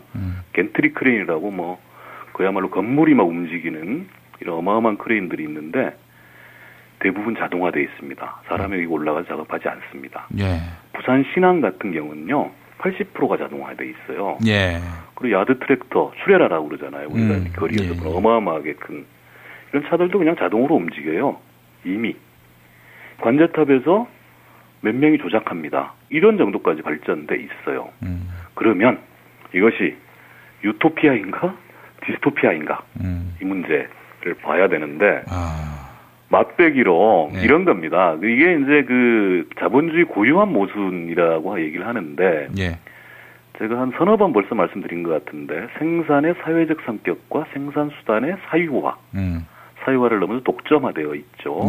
정보화 시대 또 도래할 4차 산업혁명 시대 이것을 어떻게 극복할 것인가에 대해서는 정부와 민간과 그다음에 개인이 노력을 하고 관심을 가져야 된다는 것입니다. 그 사례가 이제 독일의 사례인데요. 독일이 산업 4.0을 다음 시간에 조금 자세하게 말씀드리고 메르켈 정부 자체가 산업 4.0이라는 걸 추진했고요. 근데 이 산업적인 측면만 추진한 것이 아니고 독일 노동부죠. 연방 노동부에서 노동 4.0 프로젝트를 가동했고 그 보고서가 이미 나와 있어요. 짧게 얘기하자면은 산업 4.0은 아무래도 무인화 그렇죠. 자동화 이런 걸로 갈 것이고 노동 4.0은 뭡니까? 일자리를 줄여서 뭐 나누는 참여입니다. 예? 참여? 예. 그건 뭡니까? 그 자동화함에 있어서 제가 사회화 말씀드렸잖아요. 예. 생산의 사회적 성격을 더 높여야 된다는 이미 그렇게 되어 있는 것이고 그 과정에 개인과 노동조합과 지역사회가 참여해야 된다. 이런 것들이 핵심인 것이고 그런 방향성을 가지고 굉장히 좀 구체적인 대안들이 이미 나와 있어요. 그건 좀 다음 시간에 소개해드리는 걸로 하겠습니다. 알겠습니다. 하여간 산업 4.0은 우리가 눈을 통해 보고 있는 현실이고 노동 4.0은 이제 노동의 미래를 노동자가 주체적으로 참여해서 결정한다. 이런 맥락에서 봐야 되겠군요. 그렇죠. 그리고 알겠습니다. 우리나라 노동운동도 이런 지점을 놓치면 굉장히 어려워질 것이다. 굉장히 빠른 속도로 어려워질 것이다. 말씀을 드리고 싶네요. 알겠습니다. 그럼 노동자에 대한 어떤 각별한 미래지향적인 그런 안목을 갖지 않는 지도자가 대통령이 되면 골 때려지겠군요, 한마디로. 망하죠. 같이 망하죠. 안철수 어때요? 이렇게 갑자기 훅 들어오시면. 여기서는 팟캐스트인데 좀 세게 얘기하세요. 지난 시간에 말씀드렸잖아요. 노동 공약 쭉 설명하면서 공약 자체로는 그럴 듯해요. 그러나 노동을 바라보는 눈, 안목, 여전히 안랩 시절에 예컨대 노조 부인 발언이나 지금 최저임금에 관한 애매모호한 입장이나 2022년 가서나 될 수 있다는 그거야 점진적이고 단계적으로 하겠다는 거니까 그렇게 나쁘진 않은데 오히려 더 문제가 되는 것은 최저임금이 오르면 사각지대가 더 많아질 거다. 이런 발상, 그러니까 역풍이 두려워서 해야 할 일을 하지 않겠다. 이런 식이라면 노동으로부터 점점 멀어지는 거겠죠. 알겠습니다. 이완배 기자는 방금 전에 2022년 만 원은 잘못됐다라고 말씀하셨는데, 이 두 분이 여기서 갈라지는군요. 싸움 붙이지 마시고요. 별로 다르지 않을 겁니다. 조만간 한번 토론을 한번 개최하도록 하겠습니다. 얘기 나온 김에요. 이완배 기자하고 조만간 따로 테이블을 만들어서 이 나와바리 조정과 등등 몇 가지를 좀 하기로 했습니다. 알겠습니다. 끝장 토론 한번 하시죠. 끝장 토론. 요즘에 끝장 토론이 대세인 것 같은데. 저야 자신 있습니다만 이 기자가 자신이 있을래나? 농담을 하신 말씀치고는 아주 상당히 무게가 실려 있습니다. 자, 정우희 대표님 말씀 잘 들었습니다. 네, 고맙습니다. 다음 시간에 좀 더 자세하게 말씀드리겠습니다. 고맙습니다.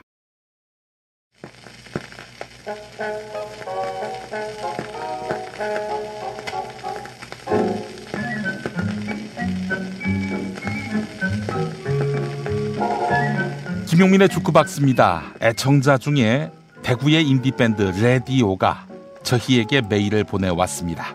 레디오. 박근혜 정권으로부터 블랙리스트로 인증받은 아티스트입니다. 이미 이것만으로도 예술가 정신이 살아있는 아티스트다 라는 점이 인증된 셈 아닙니까? 레디오가 이번에 4집 앨범을 발표했는데 소중한 음원을 저희 김용민 브리핑 애청자와 함께 공유하고 싶다며 보내주셨습니다. 수록곡 전부가 정권교체 희망 또는 세월호 사건으로 인한 아픔을 노래로 표현했다고 하는데요. 타이틀곡 When I'm Gone 소개합니다. 가사가 이렇게 시작됩니다. 이제는 잊을 수도 있지만 여전히 기억하네요. 바보처럼 매일 우네요. 이유를 알지 못하기에. 어둠 속을 헤매다가 돌아서지 마. 밝은 빛을 보여주어. 한 걸음씩 다가갈 그 길을 밝혀. 이제는 함께해요. 세월호의 아픔을 함께 기억하며 노래 듣겠습니다. 인디밴드 레디오의 When I'm Gone.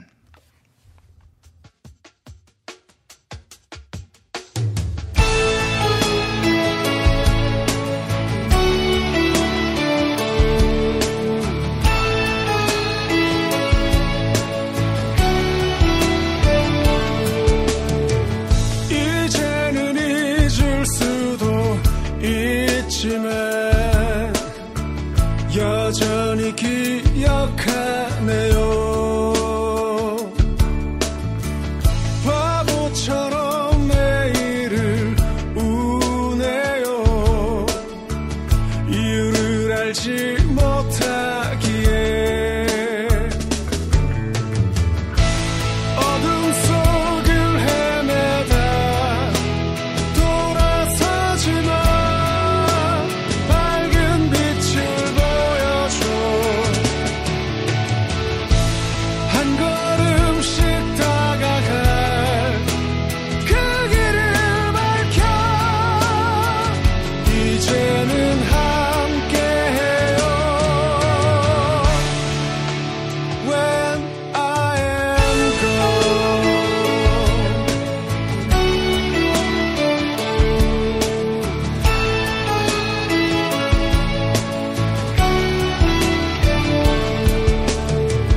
오랜 시간 찾아 그 의미를 그리 길지 않을 거야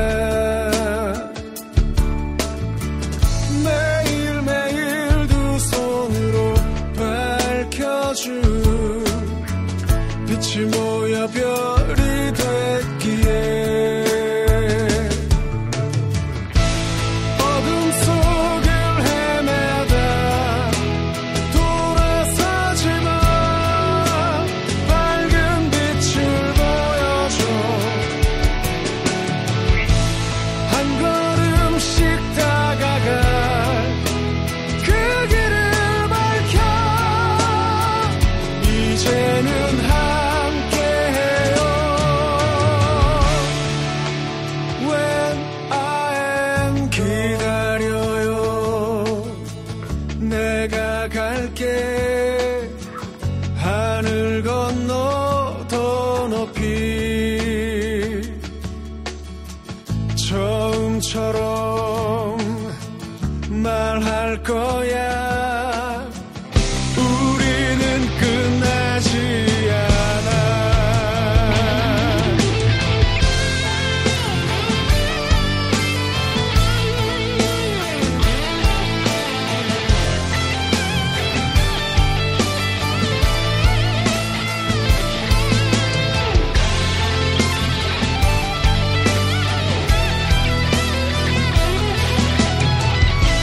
어둠 속을 헤매다 돌아서지 마 밝은 빛을 보여줘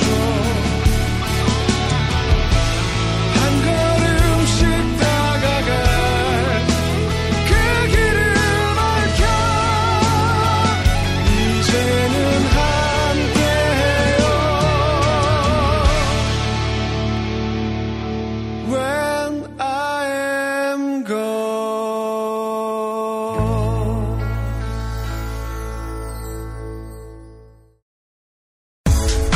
운전자를 위한 꿀팁 7,000원 운전자 보험 카페. 알고 계세요? 교통사고가 나면 형사합의금, 벌금, 변호사 비용 이거 자동차 보험에서는 보장 못해요. 운전자 상해까지도 책임져드리는 7,000원 운전자 보험 카페. 버스, 택시, 트럭 등 영업용 차량 운전자를 위한 12,500원 운전자 보험 카페도 있습니다. 실손, 부모님 건강, 자녀 보험도 안내해드립니다. 02849-9730 연중 무휴라 언제든 02849-9730 6살 하늘이 밥을 잘 안 먹어요. 그런데 이때 택배입니다. 연지연 곰탕이 배달됐어요. 직접 도끼로 팬 장작불 위에 한우 사골과 도가니를 가마솥에 한가득 넣고 24시간 끓인 진구. 연지연 곰탕이 하늘이 입에 들어가는 순간 아, 맛있다. 엄마 한 그릇 더 주세요. 조미료 같은 첨가물이 전혀 들어가지 않아 엄마의 기쁨은 더하답니다. 7팩 이상 무료 배송합니다. 주문 전화는 010-7252-1114 010-7252-1114. 오늘을 읽는 책 문학평론가인 국민대학교 국문학과 정선태 교수와 함께합니다. 정선태 교수님과 함께하겠습니다. 교수님. 네, 안녕하세요. 예. 자, 오늘 어떤 책 살펴볼까요? 네, 오늘은 북한 얘기 좀 하겠습니다. 아, 예. 지금 동아시아 환경, 특히 북한을 둘러싸고 이 미국과 중국의 파워 게임, 그리고 일본과 러시아 문제, 남한의 문제 등등 아주 복합적으로 위기에 처해 있는 것 같습니다. 그래서 오늘은 고민을 하다가 지난 주말에 읽었던 책 한 권 소개해드리겠습니다. 북한에서 쓴 그리고 북한에서 반출된 소설 한 권입니다. 작가 이름은 밝혀지지 않았고요. 예. 반디라는 예명으로 쓴 작품입니다. 고발입니다. 고발. 네. 예. 잠깐 여담을 말씀드리면 예. 이 책이 2014년인가 조갑제닷컴에서 나왔었어요. 아, 그래요? 그래서 이 책을 정말 살까 말까 망설이다가 신뢰도가 확 떨어지는. 그죠? 신뢰도 확 떨어지죠. 그래서 구매하지 않고 있었는데 예. 이번에 다산 책방이라는 데서 다시 잘 다듬어서 잘 만들어냈네요. 예. 근데 금방 말씀하셨듯이 조갑제닷컴에서 이 책을 발간할 정도면 어떤 얘기인지는 알 것 같습니다. 예.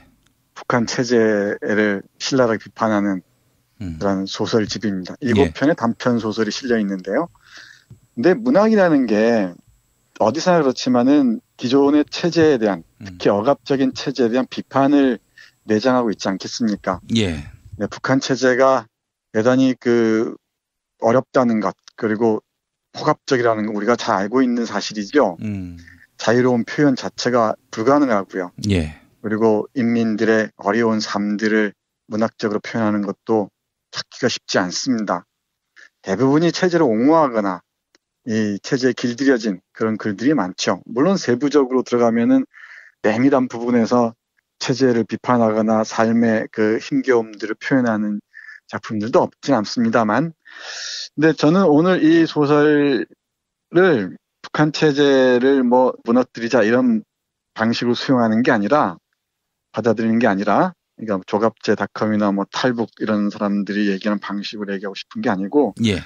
문학이란 무엇인가라는 맥락에서 한번 접근해 볼까 합니다. 예.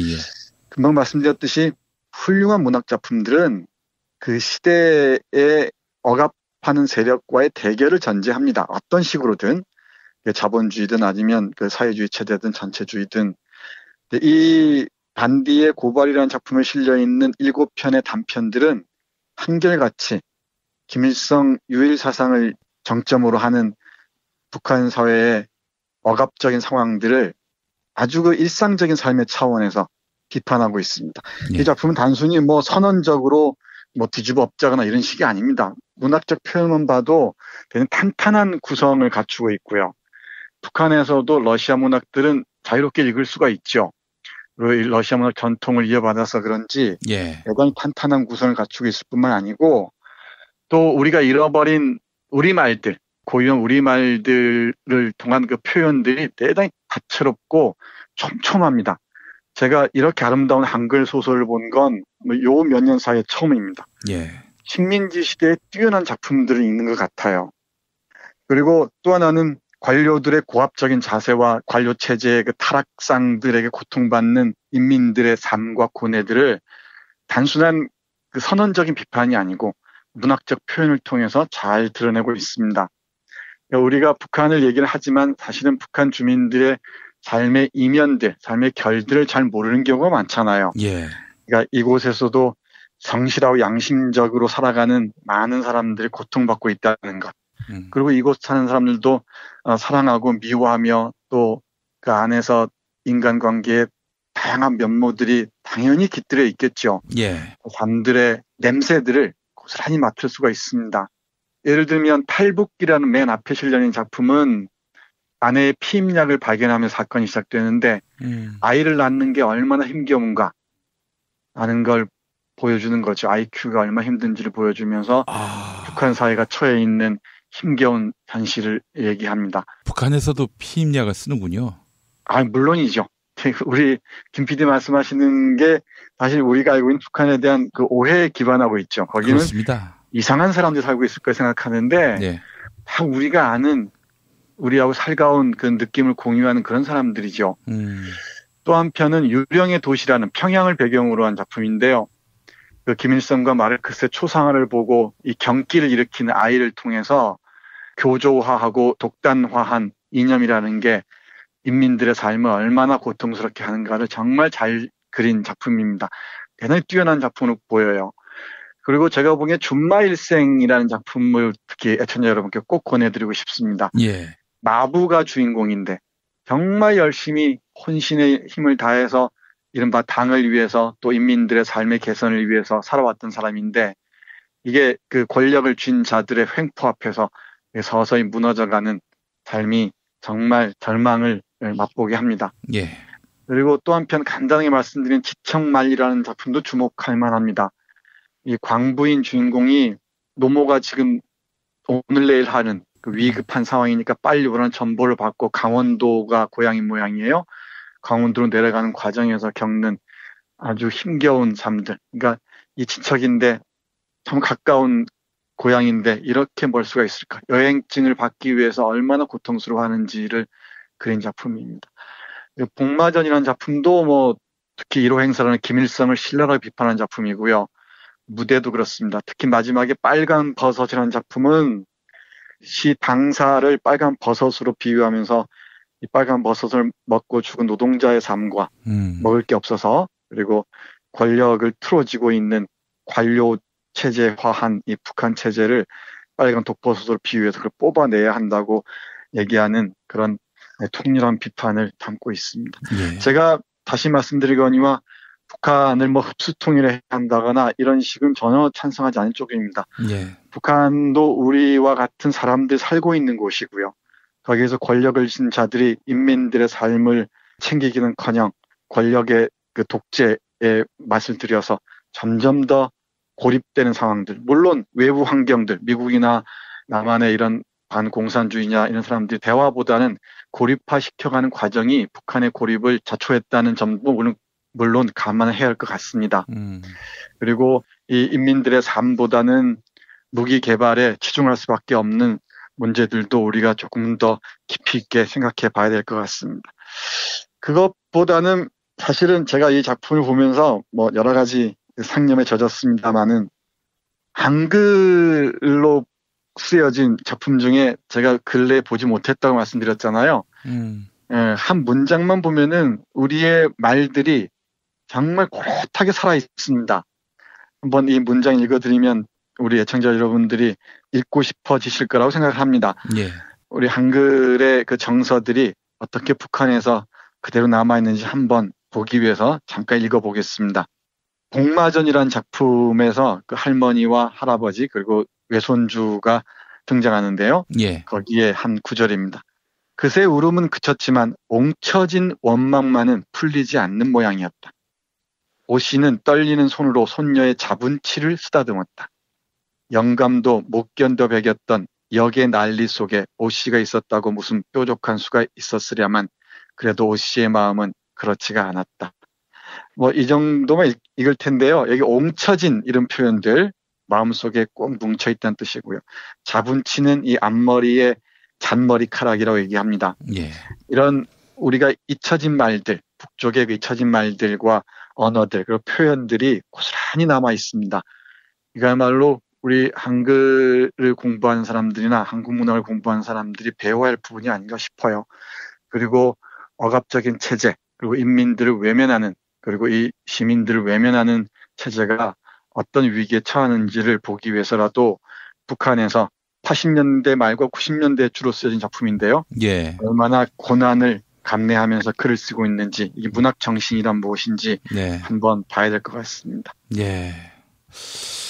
예전에 이런 좌파 영화를 그야말로 소탕을 하고 일소를 하고 거기다가 이제 애국 영화, 이른바 국뽕 영화를 만들도록 배후에서 압박했던 박근혜 정권이 또 생각이 납니다. 아니 뭐가 다르죠? 다르지 않습니다. 제가 말씀드리고 싶은 게 바로 그런 겁니다. 표현의 자유를 억압하는 방식이나 억압의 강도에서는 차이가 있겠지만은 큰 틀에서는 차이가 없습니다. 제가 보기엔 닮은 꼴이에요. 남한에서 북한을 적대 세력으로 삼고 자기 권력을 지탱하려는 자들이나 북한에서 남한을 적대화해서 북한의 인민들, 주민들을 자기 틀 안에 가둬두려는 세력이나 제가 보기엔 닮은 꼴입니다. 크게 다르지 않습니다. 아마 이 작품을 세계적으로는 상당히 센세이션을 불러일으켰다고 합니다. 그리고 이 솔제니친, 안병동이나 수용소 궁도로 알려진 작가 있죠. 예. 솔제니친과 비교되면서 상당한 그 호응을 얻고 있는 모양입니다. 단순히 북한 체제를 고발한다는 측면에서 볼 게 아니고 인민들, 주민들을 억압하는 체제가 얼마나 위태로운지를 우리가 다른 세계 문학사에서 많이 볼 수 있잖아요. 예. 하나의 사례로서 북한 문학을 볼 수 있어야 될 것 같습니다. 사실 문학 연구하는 입장에서 보자면 북한 문학을 볼 수 없다는 게 대단히 안타까운데요. 예. 또 보더라도 대단히 획일적이고요. 북한 사회 폐쇄성이 고스란히 드러나서 많이 아쉽긴 한데 반디라는 그 필명의 고발을 읽으면서 여러 가지 생각을 했습니다. 이 북한의 문학이 그냥 뭐 체제, 이념 뭐 이런 거 없이 오로지 그 인간사만 다룬 작품들도 있습니까? 물론입니다. 이런 책이 대표적인 것 같고요. 네. 특히 시를 보면은 늙은 노 부부의 사랑 얘기 같은 것도 아주 그 애상하게 표현한 작품들도 있고요. 삶의 어려운 환경들을 문학적인 그 우회적인 표현들 있지 않습니까? 예. 비유적으로 표현한 게 왜 없겠습니까? 그 읽어야겠죠. 그러니까 억압적인 체제일수록 비유의 정도가 높아질 수밖에 없을 겁니다. 그런데 한국에서는 그런 나만의 생각 작품들이 많이 들어오지 않으니까 판별할 수도 없고요. 많이 읽을 수도 없죠. 알겠습니다. 정말 참 북한 문학에 대해서도 우리가 뭐 접근을 할 수가 없으니까 그렇지 실제로 이제 통일이 되거나 이러면은 그 숱한 그런 작품들 또 이북이라는 지역의 그 지형적 특성 때문에 그 뭐 어디 넓게 놀러 다니고 그럴 수 있는 곳이 아니어서 왜 그런 말도 있지 않습니까? 영국 같은 경우 그 날이 많이 흐리고 비가 많이 오는 나라라서 어디 밖에 나가질 않는다.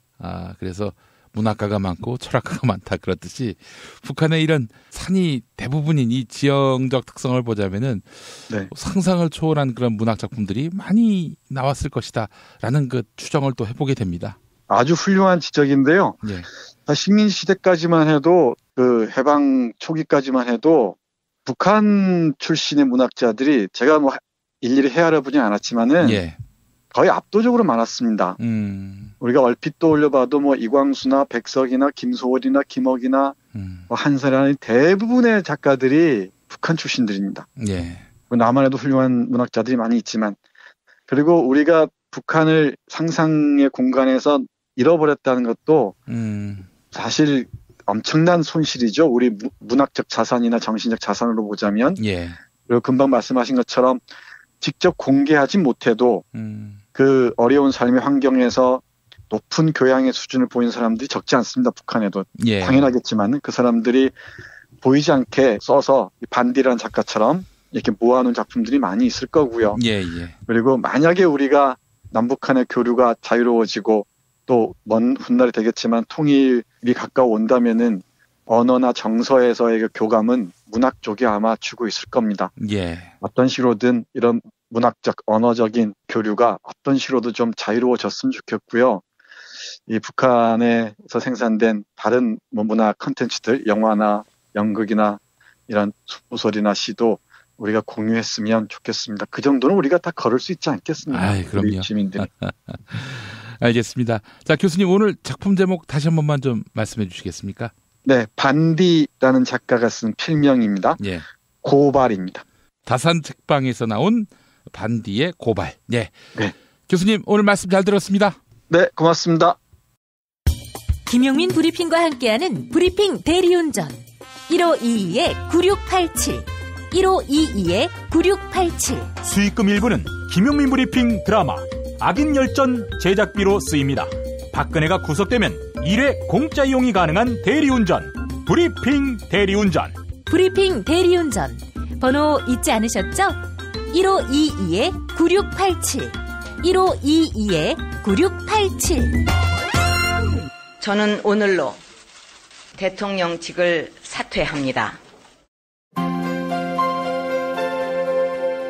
이주노동 희망센터 이사 권영국 변호사입니다. 이주노동 희망센터는 동남아시아 저개발 국가의 이주노동자들과 함께하고 있습니다. 시골 오지 마을에 학교를 만들고 마을 주민들이 공동체를 이루어 운영하도록 돕습니다. 포털 검색창이나 페이스북에서 이주노동희망센터를 검색하시어 후원회원이 되어주세요. 노동 존중 생산과 소비를 통한 사회연대를 추구하는 문자당이 함께합니다. 매일 일부 코너지요. 뉴스 듣기 능력 평가. 당첨자께 오늘부터 도서출판 해토에서 협찬하는 잊지 않을게, 절대로 잊지 않을게 이 책을 선물해 드립니다. 잊지 않을게, 절대로 잊지 않을게는 세월호 가족협의회와 4.16 연대가 공식적으로 내놓은 첫 번째 책인데요. 세월호 자원봉사자 10여 명의 인터뷰를 담아냈습니다. 세월호와 함께하는 평범한 시민들의 이야기, 잊지 않을게, 절대로 잊지 않을게. 네, 정원선 에세이스트와 배영란 작가가 집필했습니다. 배영란 작가는 나는 꼽살이다 작가로 함께 저와 일한 적이 있었는데요. 이 천사의 다름 아닌 분입니다. 정말 선한 분이고요. 그런 만큼 또 세월호 가족들의 옆자리를 지금껏 한 번도 떠나지 않고 지켰던 분입니다. 배영란 작가를 위해서라도 저는 이 책을 홍보하지 않을 수가 없습니다. 잊지 않을게, 절대로 잊지 않을게. 네, 여러분의 많은 관심 부탁드립니다. 자, 그리고 매주 토요일 정답자 가운데 한 분께는 거제도 펜션 이용권을 함께 드립니다. 남해바다의 절경을 한눈에 즐기실 수 있는 두모실 펜션 이용권, 경남 거제시 장목면에 위치해 있는 두모실 펜션입니다. 포털 사이트에서 두모실 펜션 검색해 주시기 바랍니다. 토요일 정답자 가운데 다른 한 분께는 남양주에 위치한 독채 무인 펜션 머문빌리지 이용권을 격주로 드립니다. 대지 2,000평과 건물 2동을 오직 한 팀의 고객에게만 서비스하는 펜션인데요. 카페, 바베큐장, 영화, 음향시설 등이 준비되어 있습니다. 포털 사이트에서 머문빌리지를 찾아주시면 감사하겠습니다. 자, 지난주 뉴스 듣기 능력 평가는 보기 가운데 우병우의 사법고시 29회 동기를 마치는 거였지요. 한나라당 전 국회의원이었고 대구의 반문화 운운에서 논란을 일으키기도 한 인물이었죠. 정답은 주성영 전 의원이었습니다. 시민혁명 완수님, 대선이 다가올수록 기대와 염려가 교차합니다. 정권 교체의 기회를 정치꾼들이 난장판으로 만드는 것 같습니다. 라고 하셨습니다. 시민혁명 완수님에게 두모실 펜션 이용권 드리겠습니다. 자, 거마평로님, 아이들에게 행복하게 살 수 있는 나라를 물려줍시다. 이번 대선에서 촛불 민심을 가장 잘 대변할 수 있는 후보에게 표를 줍시다. 네, 이런 글 남기셨습니다. 이번에는 지난주 문안토론 퀴즈 당첨자입니다. 당첨자께는 세상에서 가장 맛있는 김치 이담채 김치 보내드립니다. 지난주 문안토론 퀴즈는 1997년과 2002년 한나라당 대선 후보를 마치는 거였지요. 18대 대선에서 박근혜를 도와주어서 자괴감이 든다, 이렇게 밝히기도 했는데요. 정답은 이회창이었습니다. 어제보다 나은 오늘님, 박근혜 구속만으로 정권 교체는 오지 않습니다. 시민이 권력을 지니고 따뜻한 연대를 실천해야 합니다. 네, 좋은 글 감사합니다. 자유로운 님님, 네, 안철수 대통령과 손학규 총리, 김종인 경제부총리, 뭐 이런 그림을 그리고 있는 것일까요? 네, 이런 글 남겨주셨습니다. 자, 이제 마지막 순서 개그의 전당 헌재입니다. 자, 이번 헌재 탄핵심판 최고 연기상은 바로 김평우 변호사지요. 세월호 7시간 동안에 박근혜의 행적과 관련해서 국회의원들도 그 시간에 머리도 안 하고 밥도 안 먹었다고 써내야 할 것이라며 궤변을 늘어놓았지요. 2월 22일 16차 변론에서 했던 소리 들어보시겠습니다. 이 세월호 사건 이야기 좀 해봐야 되겠어요. 이 세월호 사건의 행적에 대해서 대통령한테 왜 물어봤는데 왜 답변 안 하냐. 이게 탄핵사유예요. 자, 세월호의 피해자를 구조해야 될 책임이 물론요, 여러 법적으로야 선장한테 있고 정치적으로야 대통령한테 있겠죠. 그러나 대통령 한 사람한테 있습니까? 국회의원들은 놀고 술 먹고 다녀도 괜찮은 거예요? 대통령은 머리도 깎지 말고, 대통령은 조신해서 무슨 밥도 먹지 말고, 국회의원들은 술 먹고 해도 괜찮은 거예요? 그러면 안 되는 거죠. 국정에 대한 책임은 대통령 1인한테 있지 않습니다. 국회의원들도 있는 거예요. 그러면 자, 탄핵 소추하는 사람들은 최소한 도덕적 의무가 있습니다. 나는 그 7시간 동안에 정말 머리 깎고 옷 입고 아주 식사도 안 했다. 구조대를 빌기 위해서. 아니면 내가 그 구조 현장에 뛰어가서 이렇게 구조했다. 써내야 될 거 아니에요. 나는 다 했는데 대통령은 뭐 하십니까? 이렇게 물어야 우리가 볼 때 여러분 성경에도 있잖아요. 여기 중에서 죄 없는 자가 돌을 던지라고. 자기네들은 그 7시간 동안에 술을 먹었는지 무슨 짓을 했는지 우리가 어떻게 압니까? 그걸 다 입 다물고 감춰놓고 대통령 한 사람한테만, 더군다나 여자 대통령 보고 그동안에 어디 계셨어? 10분 단위로 보고해. 이거 말이 되겠어요? 이거 정말 세상 사람들이 알면 웃기는 거예요. 웃기는 거. 김용민 브리핑과 함께한 시간 어떠셨어요? 다음 시간에도 보다 바르고 알차며 즐거운 정보로 여러분을 찾아가겠습니다. 팟캐스트 포털 팟빵에서 다운로드하기, 구독하기, 별점 주기, 댓글 달기로 응원해주세요. 잊지 마세요. 다운로드하기, 구독하기, 별점 주기, 댓글 달기.